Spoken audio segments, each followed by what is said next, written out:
Hello media science family. இன்றைக்கி இந்த வீடியோவில் என்ன பார்க்க போகிறோம் அப்படின்னு பார்த்தீங்கன்னா, சுனிதா வில்லியம்ஸ் பூமிக்கு திரும்பின சில தகவல்களை பற்றி தெரிஞ்சுக்கலாம்.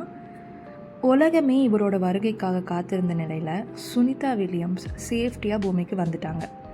இன்டர்நேஷ்னல் ஸ்பேஸ் ஸ்டேஷனில் கடந்த 286 நாட்களாக தங்கியிருந்த சுனிதா இந்திய டைம் படி சுமார் 3:30 மணிக்கு டிராகன் விண்கலத்தில் ஃப்ளோரிடா மாகாணத்தோட பக்கத்தில் இருக்கிற கடற்கரையில் தரையிறங்கினாங்க. இவர் கூட புட்ச் வில்மோரும் தரையிறங்கினார். 2024 வருஷம் ஜூன் 5 ஃப்ளோரிடாவில் கேப் கெனாவரேலேருந்து அட்லாஸ் பி ராக்கெட் மூலயமா போய்கிங் ஸ்டார்லைனர் விண்கலத்தில் சுனிதா அண்ட் புட்ச் வில்மோர் 2 பேரும் இன்டர்நேஷ்னல் ஸ்பேஸ் ஸ்டேஷனுக்கு புறப்பட்டாங்க. ஜூன் 6 இந்த விண்கலம் இன்டர்நேஷ்னல் ஸ்பேஸ் ஸ்டேஷனுக்கு ரீச் ஆயிடுச்சு. தொழில்நுட்ப கோளாறு காரணமாக அவங்க பூமிக்கு திரும்புறது ஜூன் 18 இருந்து ஜூன் 26 மாற்றப்பட்டுச்சு. ஜூன் 26 அப்படிங்கிற அந்த தேதி ஆகஸ்ட் 24 மாற்றப்பட்டுச்சு.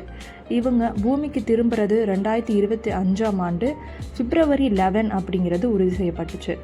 மார்ச் 18 க்ரூ 9 டிராகன் விண்கலம் படி இந்தியா டைமில் காலைக்கு 10:35 மணிக்கு இன்டர்நேஷ்னல் ஸ்பேஸ் ஸ்டேஷனுக்கு கிளம்புனாங்க. 17 மணி நேர பயணத்துக்கு அப்புறம் மெக்சிகோ வளைகுடாவில் இருக்கிற ஃப்ளோரிடா கடற்கரையில் வெற்றிகரமாக தரையிறங்குச்சு.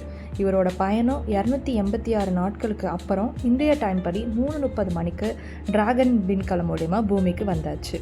சுனிதா GS-15 தரவரிசையில் இருக்காங்க. இது அமெரிக்காவில் ஹையஸ்ட் பெய்ட் லிஸ்ட்டில் இருக்கும். இந்திய மதிப்புப்படி 1 கோடி to 1.5 கோடி வரைக்கும் இவங்கள சம்பளம். இவங்க எக்ஸ்ட்ராவாக சில காலங்கள் இருந்தனால 80 லட்சம் to 1 கோடி வரைக்கும் இவங்க சம்பளம்னு சொல்லப்படும். இந்த இன்ஃபர்மேஷன் உங்களுக்கு யூஸ்ஃபுல்லாக இருக்குன்னு நினைக்கிறேன். மறக்காமல் like, share and subscribe media science channel. Tata, bye by.